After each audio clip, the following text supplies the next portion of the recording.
This is a great question. I'm so glad you asked it. And I'm gonna go over the two top reasons that this might be the case. The second one does relate back to childhood trauma, or could.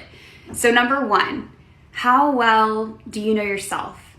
When we don't really know ourselves and we haven't sat with our own emotional experiences and asked ourselves those important getting to know you questions, it's really hard for us to connect with others and do that with them.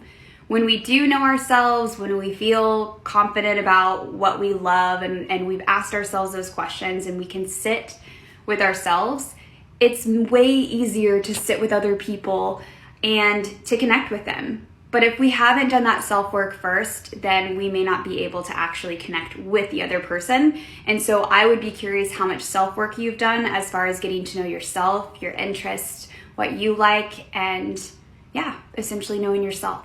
Number two, which may or may not relate back to childhood trauma, but many people struggle with social anxiety.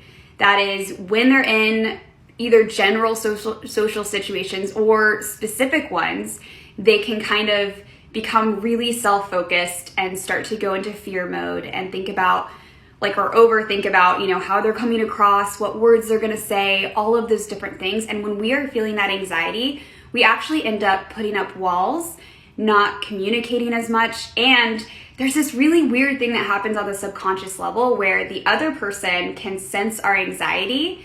And instead of realizing that it's anxiety, sometimes it can come across as lack of interest or that the other person doesn't like you. And just essentially the social signals that they pick up from us when we're struggling with anxiety can really disrupt that connection and our ability to keep a conversation flowing and feel comfortable with others and essentially connect.